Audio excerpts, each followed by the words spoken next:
سمية إسماعيل هندوسة، صحفية سودانية مقيمة في مصر أنا من 2003. من فترة ذهبت إلى السفارة عشان أستخرج جواز وجنسية لابني. في السفارة اتفاجأت إنه اسمي قالوا محظور وجوازي نازل في القوائم، فيفترض أراجع السجلات في الخرطوم. الكلام ده كان شهر 5 2012. ذهبت إلى السودان في العيد بعد وفاة زوجي وبنتي في سنة واحدة، فذهبت أحضر العيد في السودان وأحل مشكلة الجواز. ذهبت السودان اتفاجأت إنه بيقولوا لي جوازك أصلا ما كان محظور، وبعدها تقريبا من مكان الجوازات رحت فين؟ وزارة الداخلية. رحت وزارة الداخلية قسم السجلات اللي هي بتاعة الأشخاص المحظورين، بيقولوا عليها الغوايم في السودان، اسمها الغوايم. ففوجئت إنه اسمي ما نازل في الغوايم واسمي ما محظور وجوازي سليم. بعدها مباشرة ذهبت إلى المنزل. مجرد ما وصلت المنزل بيومين 3 فوجئت بحركة بتاعت رغابة، يعني في عربية فيستو حمراء كانت بتمشي وراي أي مكان أمشيه، فشهدت عليها كم شخص إنه العربية دي ماشية وراي. فبعدها ثاني يوم العيد تم استدعائي رسمي لمكاتب جهاز أمن الدولة عن طريق شخص عرف نفسه بأنه العميد بابكر الفادني، وإنه مفروض أذهب إلى مكاتب أمن الدولة اللي هي في موقف شندي. لم أذهب مكاتب أمن الدولة. ليه ما رحتيش مقر أمن الدولة؟ استعنت بصديق يعني، فهو استشرته فقال لي لا، هم لو لهم حاجة عندك كان جوك لحد البيت، ما تروحي، هم لو عايزينك بيجولك لحد البيت. ففعلا ما رحت يوم الأحد. يوم الاثنين الصبح، يوم الاثنين المساء خرجت من أمام المنزل قصد سوبر ماركت جنب البيت، فوجئت بأنه عربتين، عربة بوكس دبل كاب وعربة لاند كروزر، وفيها يعني عدد 7 8 أشخاص كلهم جو ناحيتي. العربات دورت والناس ماشية ناحيتي، أخذت يمين الشارع مشي، حاولت أسرع ولكن العربات يد عملت حركة كده وعلى طول خدوني في العربية بشكل يعني زي الإرهابيين، زي الشخص اللي عمل جريمة كبيرة زي أنا. اتفاجأت وبعدها في العربية يعني لبسوني حاجة كده ونزلت، يعني خطوا لي راسي تحت خالص وطلبوا مني ما أرفع راسي، وكان أحد الأشخاص خطي رجله في رقبتي يعني وبره يخط رجله في راسي بطريقة غبية جدا. وبعدها ذهبت يعني نزلوني في مكان عبارة عن المخازن الكبيرة في الجمالونات، ومكان فيه مكاتب. كنت أسمع أصوات بتاعة تعذيب ناس في المكان ده. خدتوني في غرفة فيها شخص مختل عقليا. يعني ايه شخص مختل؟ شخص مجنون. يعني بيعمل ايه او شكله ايه؟ وصفنا شكله. شخص كان نحيف جدا، يبدو عليه الجوع والهزال. كان بيحرك راسه بطريقة غريبة، وكان أظافره طويلة، دقنه طويل، فترة ما حلق خالص. لبسه بقى أكبر منه، يعني حتى كفوفه بيضاء، يعني شكله حد مش ماكل فترة، شكله معتقل قديم. فخفت منه في البداية، بعدها لقيت إنه مش يعني ما خد باله. قبلها خدوا مني تليفون، قالوا لي معك وسيلة اتصال، اديتهم التليفون اللي هو فيه الخط المصري، في تليفوني في جيبي، ما اديتهم تليفوني. خدوني مع الراجل ده، فقلت اكلم ناس البيت، ابني كان مريض، انا نازله اجيب لي حاجه من السوبر ماركت، اسرتي مش عارفه انا فين. طلعت التليفون، اول ما اتصلت هم تقريبا عندهم كاميرا على طول، فتح الباب وخد مني التليفون. فقلت له لو سمحت بس اكلم ناس بيتنا، اقول لاختي انه انا فين. قال لي لا، قفل التليفون وخده. بعدها يعني مريت بأبشع أنواع العنف النفسي واللفظي قولي لنا بالتفصيل إيه اللي حصل؟ تم اغتيالي لمكتب فيه ترابيزة واحدة، كرسي واحد، شخص موجود، وستة أشخاص. وانت واقفه؟ أنا واقفة. أول كلام يعني قلت له لو سمحت أنا مريضة وعندي ضغط فعايزة كرسي يعني. جاب لي كرسي، جلست على الكرسي. اسمك مين؟ قلت له اسمي بالكامل سمية إسماعيل إبراهيم هندوسة. هندوسة ده مين؟ قلت له جدي. قال لي لا انت جدك كيف؟ قلت له جدي والد والدي. قال لي لا انت مالكيش والد اصلا، انت بنت حرام. يعني بعدها كان لي اسوأ انواع السباب. بعدها سالني قبيلتك ايه؟ قلت له رزيقات. قال لي يعني انت من غرب السودان من دارفور، اذا انت يعني خادم او عبده، انت مش حره. سالني طلع المنشورات المقالات بتاعتي مجموعه، انا فاكره الموضوع اكبر من انه مقالات لانه ده مش مبرر يعني ياخذوا شخص كده عشان مقالات. ايه المقالات اللي طلعها؟ مجموعه من المقالات اللي هي كانت بتنتقد الوضع الحاصل. زي عناوينها ايه المقالات دي؟ استتابه البشير او جلده تنفيذا لحد الغصب، اللي هي كانت يعني بتتكلم عن يعني ايات قرانيه واحاديث بتتكلم عن حد الغصب. لانه الرئيس وقف في منطقه اسمها القضارف وقال انه في بنت كان ظهر فيديو بتاع بنت سودانيه تولد، فالفيديو انتشر في العالم ويعني حرك الراي العام. فالرئيس في حشد قومي يعني وما عنده علاقه بالحدث ده قال انه البنت التي جلدت هي زانيه. فلانه مش اي شخص ممكن يثبت حد الزنا، بناء عليه يعني انا من الايات القرانيه استشهدت بالايات والاحاديث يعني انه لا يمكن يثبت حد الزنا، والشخص الذي يقول كده المفروض تتم استتابته او يجلد، حتى لو كان البشير موظف دوله يعني ومش فوق القانون او فوق الشرع. في مقال ثاني اللي هو ذاكره الشعوب لا تخون يا عمر. في مقال لمجموعه من النساء القتلوا في السودان، التايه حليمه سعديه باي ذنب قتلنا. في مقال متى يعلن البشير صلاتهم بحلايب؟ البشير كل سنه يقول ان احنا ماشيين كل فتره حنصلي في المنطقه الفلانيه. ف مجموعه مقالات. كل المقالات دي طلعها قدامه المحقق. ايوه. سالني المقالات دي بتاعتك؟ قلت له ايوه. فقال لي الكلام ده الفارغ ده كتبتيه انت؟ قلت له لا الكلام ده قران واحاديث، انت اخذت يدك في ايات قرانيه واحاديث، ده مش كلام فارغ. عموما انا كتبته. قال لي يعني بتعترفي؟ على طول نده واحد قال لي جيب الخراطيم. جاب خراطيم سوداء كبيره جدا. 3 منهم خدوا خراطيم قعدوا يضربوني، وقعت تحت قعدوا اتلغيت كميه من الركلات والصفعات في رقبتي مؤخرة الراس وفي راسي وهنا. فمجموعة من الضرب من غير مبرر. بعدها ناداني تاني في نفس المكتب، سألني انت كاتبه الكلام ده؟ قلت له نعم كاتباه، لكن يعني حتى لو انا كاتبه الكلام ده عندك نيابة الجرائم الموجهة ضد الدولة، اذهب الى نيابة الجرائم الموجهة ضد الدولة او اذهب الى نيابة الصحافة، اذهب الى نيابة الصحافة او اي مكان اخر. لكن يعني دي مش طريقة يعني يتم اختطافي وضربي وكده. فعاين للصور اللي موجودة والمقالات عليها الصورة بتاعتي، فعاين كده قال لي ده انت قلتي من دارفور؟ قال لي نعم. طيب الشعر ده جبتيه منين؟ يقصد شعري؟ يقصد شعري. فقال لي طلعي الطرحة. قلت له نعم. نعم اللي ورايا راح خابطني كده، بقيت مش سامعة بيقول ايه، بيتكلم انا مش سامعاه. طلعت الطرحة بقيت اسمع صوته بعيد، فندى على واحد اسمه عبد الرحيم.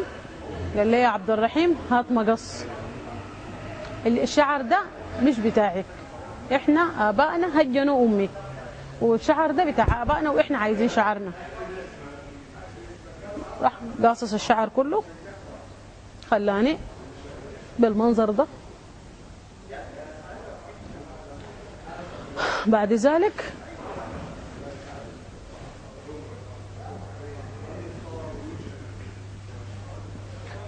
قال لي انت كنت عايزه تعلمينا شغلنا قلت له يا اخي شوف، اذا الموضوع مغالات ونشر امشوا، يعني دي قضايا نشر في جهات مختصه، يعني ممكن تجيبوني هنا وتهينوني. قال لي انت شفتي حاجه؟ بعد ذلك طلب مني اطلع العبايه اللي انا لابساها. قال لي طلع العبايه. انا خفت جدا، وخفت تحديدا من الاغتصاب. قلت له ايوه حيخبطوني تاني. رحت طلعت العبايه، يعني لابسه تحت العبايه بلوزه كده. اتشتمت اسوأ انواع الشتايم. وقال لي يعني انت بتلبسي كده مش بيت ناس، وجايه كيف من الشارع كده، وانا يعني علما جيت له لابسه عبايه. ندها لي اسمه عبد الرحيم، قال لي جيب مكوه. عبد الرحيم جاب المكوه، راح خاتي المكوه في الكهرباء، بقى يعمل لها كده ويعاير علي. افتكرته تهديد. وقف جنبي، فجأت اخذت المكوى. انا فاكراني برضه بيهدد. لما اخذت المكوى تحت جسمي بقى يحاول اثنين يثبتوني، وهو ياخذ المكوى. انا بمسك يدي وبغاوم، واحد يرفع التيشيرت يخطها في بطني، اعمل كده، واحد يرفع من ورا. وقعت تحت. لما قعدت تحت يركلوني برجلينهم. قعدت اصرخ باعلى صوت طبعا. بعد ذلك انا اتضربت لحد ما يعني فقدت الوعي تماما. ما عارفه الكلام ده استمر لمتين. بعد ده نادوني في مكتب تاني، مش عارفه، ما قادره اقدر الزمن. بعد ساعه، بعد ساعتين تم استدعائي في مكتب تاني. قلت لهم يا اخي الشخص اللي بيضربوه ده عشان يعترف، يعني في شخص ينكر المعلومه. انتوا عايزين تصدقوني، اسالوني، انتوا ما سالتوني عشان تضربوني. قال لي لا، عايزين نسالك الان، انت علاقتك ايه بمشروع انف؟ قلت له مشروع انف؟ قال لي، قلت له كفايه المصريه؟ قال لي لا، مشروع بتاع جورج كلوني الممثل الامريكي. قلت له والله اول مره اسمع بيكم من عندك حضرتك، قبل كده ما سمحت بيه وانا المشروع ده. قال لي لقيتنا معلومات انه انت تابعه للمشروع ده. قلت له دي معلومات مغلوطه اصلا، انا ما اعرف حاجه عن المشروع ده واول مره اسمع به منكم. قال لي طيب لماذا ذهبت الى جنوب كردفان في منطقه بتاعت حرب؟ قلت له لا، انا مشيت جنوب كردفان في اطار عمل انساني، انا ما مشيت يعني. قال لي لا، جاتنا معلومات انكم بتشتغلوا شغل بتاع حقوق انسان. قلت له لا، برضها معلومات مغلوطه. بعدها برضه اتضربت او اتهنت، وعلى اساس عنصري انا يعني تسببت باسوأ انواع العنف اللفظي انا سمعته في حياتي. واليوم الاول والثاني كنت يعني انا بتضرب يعني على طول. من اليوم الثالث بقى الضرب قل. ال5 ايام في المعتقل ما قدموا لي اكل خالص. اليوم اللي انا ماشيه فيه اللي هو يوم الجمعه، بعد ما خلاص عايزين يطلعوني، وانا ما عارفه هم ليه ودوني المعتقل وليه مطلعيني من المعتقل. لحد الان انا بسال. جابوا لي طعميه، قطعتين طعميه ونص عيشه. في المعتقل قدموا لي شاي مرتين ومويه في اليوم مره. مشيت الحمام مرتين. بعدها يعني اطلقوا سراحي بطريقه غريبه جدا، ودوني منطقه نائيه في شمال بحري.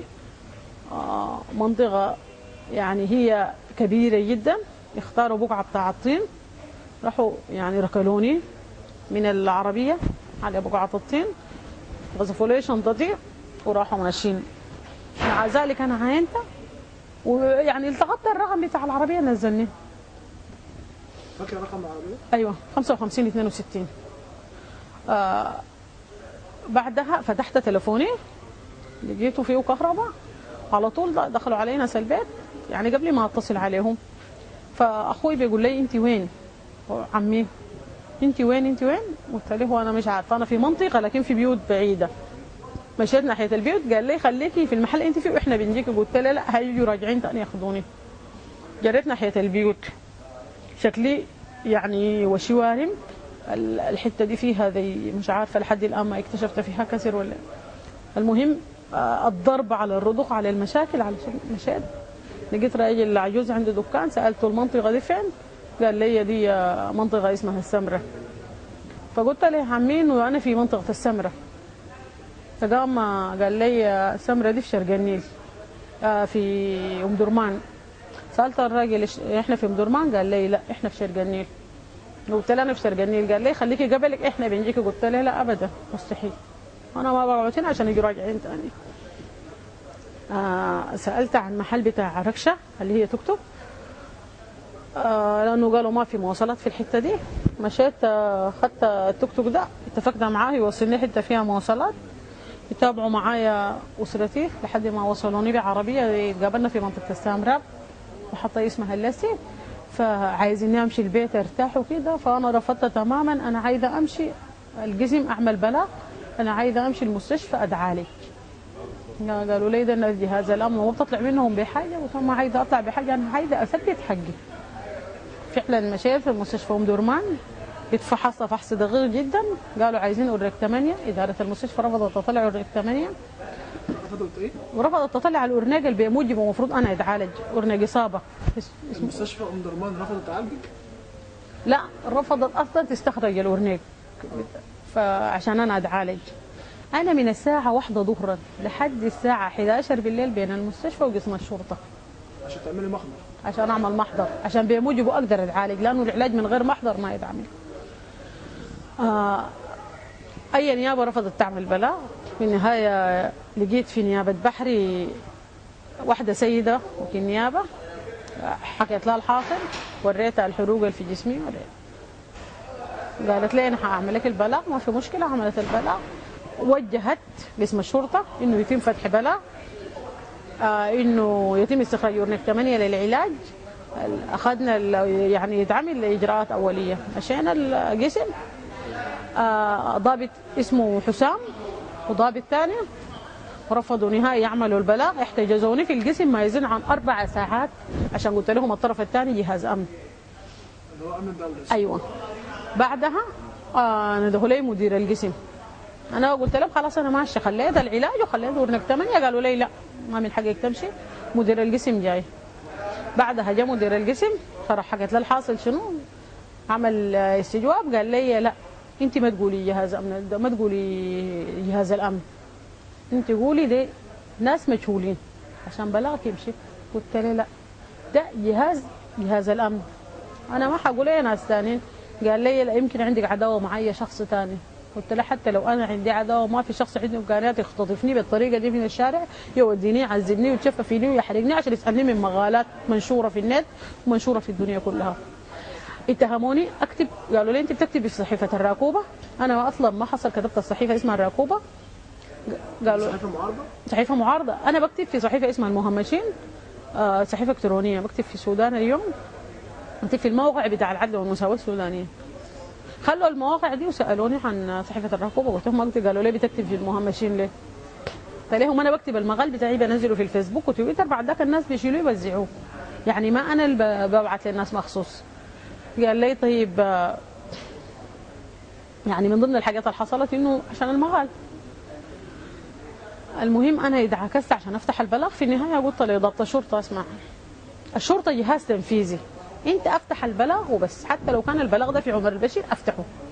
قال لي المقالات اللي انت بتكتبيها نوعها ايه؟ قلت له مقالات عاديه، مقالات راي. قال لي لا ما في حاجه اسمها مقالات راي، ورينا يعني مقال مثلا قولوا اسمه. قلت له اسمه. قال لي يعني انت بتعترفي انك بتكتبي مقالات معارضه؟ قلت له بعترف. انت عايز تستنطقني وتنتزع مني اعتراف؟ يا اخي اعترفت، انت ما الجهه المختصه ولا هو الجهه المختصه. في حاجه اسمها نيابه صحافه، في حاجه اسمها نيابه جرائم موجهه ضد الدوله، في حاجه اسمها امن الصحافه. دي الجهات المناط بها المحاسبه في حته زي دي. فهسي انا شايفه نفسي تحولت من شاكل لمتهم.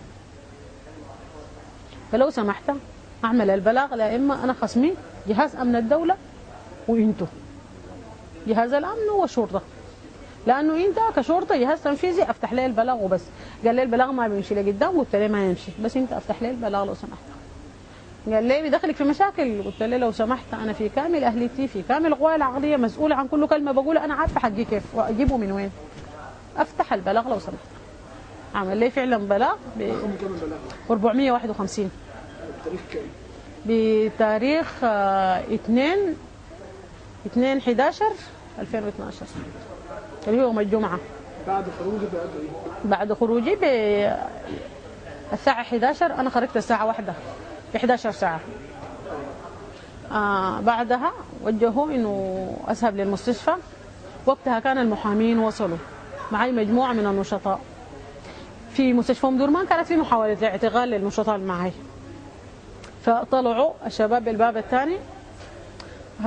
برضه في قسم الشرطة في الصافية حاولوا إنه يعني جابوا سيجارة بتاعت بنجو، حاولوا يقول لهم دي بتاعت مين يا شباب. شباب طلعوا برا السجن برا القسم خالص. يعني هم بيحاولوا على قدر الإمكان إنهم يخوفوا الناس اللي موجودين معاي. فجات المحامية منال عمر خوجلي من مكتب المحامي نبيل أديب، وقبلها محامي اسمه أستاذ محمد كانوا معاي. مشينا إحنا المستشفى. الضابط وقف للدكتورة وأداها الملف في ورنك 8. الدكتورة فحصتني يعني فحص غير دقيق خالص، فركزت على الحروق وركزت على هنا. قالت لي الشعر ما في طريقة. قلت لها أيوة، لا الشعر خليه بس الحاجات المحتاجة علاج. فبكشف لها جسمي للرضوخ وأسرار الخرطوم وكده. قالت لي لا خلاص. قالت لي البسي. قلت لها لو سمحتي بس يعني أنا عايزة تثبت الحاجات دي. قالت لي لا. المهم الحاجات اللي اتكتبت في ورنك 8 اللي هي الرضوخ، الحروق، الحاجات الظاهرة. بعدها برضو أنا عملت المستحيل إنه أطلع من السودان، وكان عندي تنسيق إنه أطلع بأثيوبيا عن طريق القضارف. كان عندي تنسيق إنه في النهاية لقيت شخص يعني بالفلوس ممكن يطلعني، هو يعني ضابط. فالحمد لله توفقت إنه أنا أطلع. بعد ما طلعت لسه الآن أنا أسرتي تتعرض لمضايقة. حاليا هنا في مصر اكتشفت إنه عندي مشكلة هنا في العظم اللي تحت العين اليمنى، عندي مشكلة في الفك الشمال، عندي مشكلة هنا في الفقرة الثالثة. يعني غير المشاكل الأساسية والحروق والمشاكل المعنوية، أنا الآن عندي يعني مشاكل ثانية. عارفة إنه ما حأطلع أنا من جهاز الأمن في حق ولا باطل. الآن في قضية شغالة في السودان ماسكها المحامي نبيل أديب، وما عايزة أخلي حقي لجهاز الأمن لأنهم هم يستمروا حكاية الاختطافات والاعتقالات التعسفية والتغييبات الغصرية لكل الناس المخالفين لهم في الرأي. يعني اسلوب الحرب بتاعهم ده اسلوب قديم وهم ما حيخلوه، لكن احنا بنحاول قدر الامكان اننا نثبت حقنا، يعني ما حنسكت. ايه اللي حصل لاسرتك دلوقتي؟ نعم، ايه اللي بيحصل لاسرتك دلوقتي؟ تم الاتصال باختي، سالوها مني، جو بيتنا سالوا امي قالت لهم هي سافرت، احنا ما عارفين والله. فقالوا لها لا سافرت وين؟ قالت لهم سافرت مصر. قالوا لها عندك تلفونها؟ امي من الخوف ادتهم تلفوني. ثاني جاء تم اغتيال امي واختي لمكاتب من الدوله. قبضوا عليهم فعلا؟ قبضوا عليهم ايوه امبارح. ودوهم المكاتب وسالوها خلال اسبوع، قالوا ارجع السودان. لو ما رجعت خلال اسبوع قالوا لها انت عندك ولد واحد، يعني هددوها بولدها. انا عندهم برضه هددوني بذبح ابني قدامي ويزجوا بي في مستشفى المجانين. ده على اساس ايه؟ انه انا كنت بقول له امشي نيابه الجناين موجهه ضد الدوله، فقال له دي عايزه تعلمنا شغلنا، اخسر فيها رصاصه. قال لي ما بخسر رصاصه، اذبح ابنها قدامها واجدعها في مستشفى المجانين. وابنك كان معاكي في الاعتقال؟ لا ما كان معي ابني، كان مريض وكان في البيت، لكن هم يعني من خلال كلامي عرفوا انه انا عندي ابن، فهددوني بابني. امي برضه هددوها بابنها. كل ده بسبب مقالات؟ ده كله بسبب مقالات راي ونشر، يعني ما اتوجهت لي تهمه، ما في يعني ما تم يعني هثي. انا ما عرفت ليهم اخذوني وليهم رجعوني، يعني انا شعره بالغضن وشعره بالظلم. يعني لو عندهم اي حاجه علي، يعني لو اي دلوقتي هم بيقولوا انه في تحقيقات ما اكتملت. انا ما عارفه التحقيقات دي هم بيقصدوا بها ايه، اذا قصدهم ترهيب ولا غيره. الناس خلاص ما عادت تتنازل. انا تم اعتقالي في 2002 بسبب قصيده وخليت لهم البلد، وانا طلعت في 2000 واسرتي طلعت بعدي، والموضوع لميناه وقتها لانه ناس بيتنا كانوا شايفينه فضيحه كونه بنتي يتم اعتقالها. الان الموازين اتغيرت، المعايير اختلفت، الناس ما عادت تخلي حقها لا جهاز امن لا غير امن. بيني وبينهم قضيه، كسبتها ما كسبتها، انا عايزه اثبت انه انا عندي حاجه عند الناس ديل. بنفس الطريقه اللي اختطفوني بها من غير ذنب وضربوني وحرقوني وحلقوا لي شعري يعني عانيت ما عانيت بسبب العنف اللفظي بتاعهم. ما حخليهم اصلا، ما حخليهم وما حيغيروا حاجه. يعني دلوقتي الضرب وده كله لا هو حيغير قناعاتي، لا حيحسن وجه النظام في نظري، لا حيخليني اتراجع عن كتاباتي، اصلا ما حاتغير، بالعكس حاكون اسوأ معاهم. يعني الغبن اللي ادوني له الاخير ده حيخليني معاهم اشرس. خلاص ما في حاجه اضيفها. انت دلوقتي تعرضت للمشاكل دي كلها بسبب مقالات الراي وعملك الصحفي. ايوه. انت صحفيا كتبت ايه؟ انا اشتغلت في صحيفه الصحافه من 98 لحد 2000، بعدها اشتغلت في صحيفه الوطن نهايه 2002 تم اغلاقها. انا 2003 شهر 4 طلعت من السودان، بعدها اصبحت اراسل الوطن بعد ما رجعت من حين لاخر، رجعت في 2005، لكن انا مكثفه نشاطي في النت. طيب وانت هنا في مصر عملت في جريده ايه؟ عملت في المصري اليوم في بدايته. في مصر يعني؟ ايوه. تمام. وانت بتمارسي عملك الصحفي ليكي اكتر من كام سنه؟ من 98. يعني 15 سنه تقريبا. 14 سنه. 14 سنه. 14 سنه. طب هل انت موافقه على نشر الفيديو ده للمواقع الصحفيه والمنظمات الحقوقيه؟ نعم. موافقه على نشر الفيديو؟ موافقه. انا عايزه اثبت حقي. يعني اللي انا تعرضت له ده بيتعرض له الاف الناس، الصحفيين بالذات يعني بيعانوا. انا مؤخرا حضرت المؤتمر بتاع حمايه الصحفيين في المناطق الخطره في قطر في شهر 1، فقدام نقيب الصحفيين السوداني الاستاذ تيتاوي والاستاذ شمو، انا قلت انه السودان اصلا منطقه خطره. انتوا الان بتتكلموا على مناطق الحروب وساحات القتال، لكن احنا في السودان السودان في حد ذاته يعتبر منطقه خطره للصحفيين، والان كلامي ده بيثبت ادعائي. هل اللي حصل معاك ده حصل مع زملاء صحفيين تانيين؟ كثير كثير جدا. الان موجود هنا انور عوض تم اعتقاله واتضرب ويتأذى وكسروا له كم فقره هنا وعملوا له مشاكل، محتاج يعمل عمليه ب 16,000 جنيه استرليني. موجوده الان هنا معاي. في مجموعه من الصحفيين السودانيين اللي تم تغييبهم قسريا الان موجودين في مصر وغير مصر. شكرا لك. عفوا.